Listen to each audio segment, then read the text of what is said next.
Es análisis integral de funciones. El propósito del módulo: identificar, utilizar y comprender los sistemas de representación de la acumulación de cambio continuo y del cambio discreto con fines predictivos y de modelación. En la unidad 1 estamos viendo determinación del área bajo la curva de una función y nos encontramos en el resultado de aprendizaje 1.2 en cálculo de aproximaciones de áreas de funciones algebraicas y en funciones trigonométricas con un valor del 15%. Primero que nada vamos a tener la definición de lo que es una integral. En el diccionario podemos encontrar que para las matemáticas la integral es el signo que indica la integración y el resultado de integral una expresión diferencial. Se conoce como cálculo integral a la rama de las matemáticas que busca obtener una función a partir de su derivada. En la materia de AIN también es conocida como cálculo integral para cuestiones de investigación. Una vez planteado el escenario de las funciones inversas, se define la función antiderivada. En el cálculo diferencial se denomina integral de una función. Esto es una operación donde, dada una función f de x, permite determinar su función primitiva. La notación de esta acción se da a continuación. Tenemos el simbolito de la integral como una f de x de x, en donde f de x es la primitiva de f de x. Más adelante les mostraremos algunos videos acerca de esto para su mayor comprensión. De allá viene la definición formal de la integral, que nos dice que dada en un área bajo una curva en una función, podemos hallar cuánto vale el área a partir de estas fórmulas. Para ello, la primera tarea es realizar una investigación de la integral definida, la integral indefinida y ya luego hacer un cuadro comparativo con estas dos definiciones.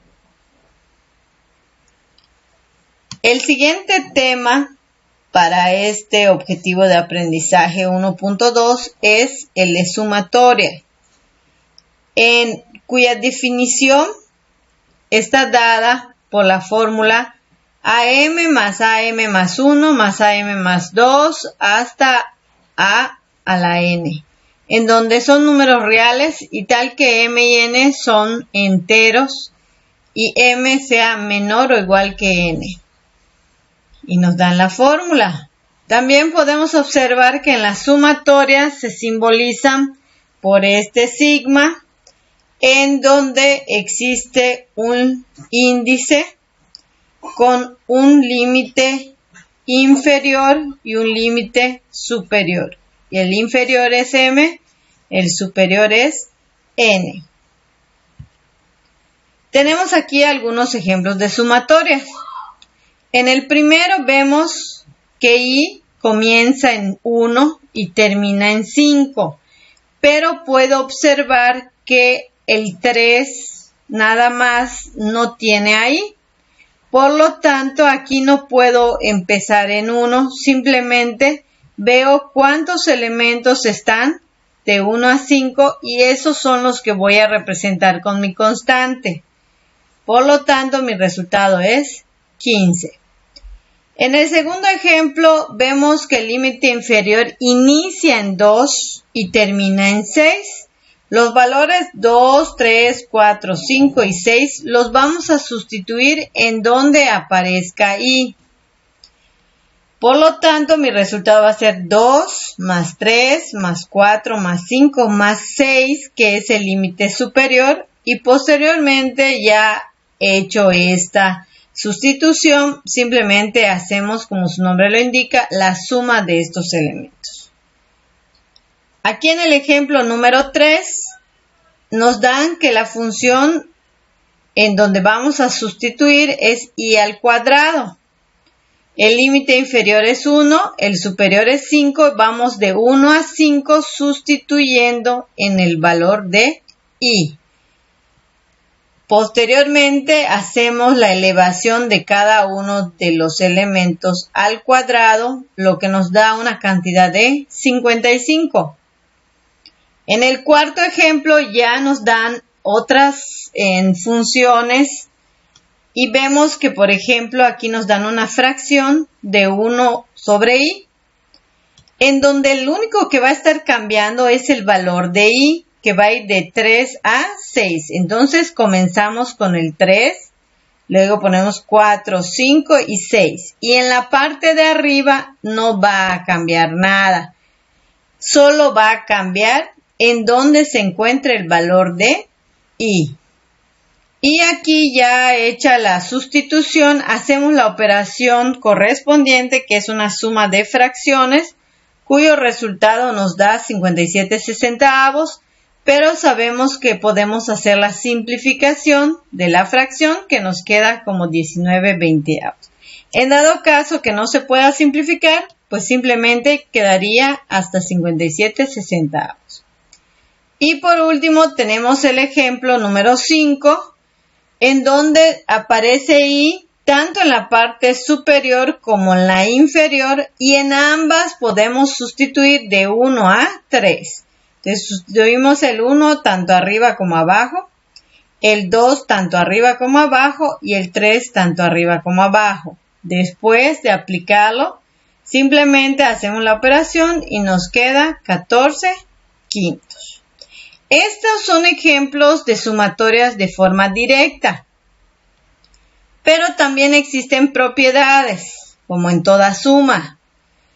Y tenemos aquí el primer ejemplo, como en el ejercicio o el ejemplo anterior, cuando era igual a 3 y no teníamos dónde sustituir el valor de i, nos dice que cuando es una constante tenemos que aplicar la fórmula del límite superior menos el límite inferior más 1 multiplicado por la constante.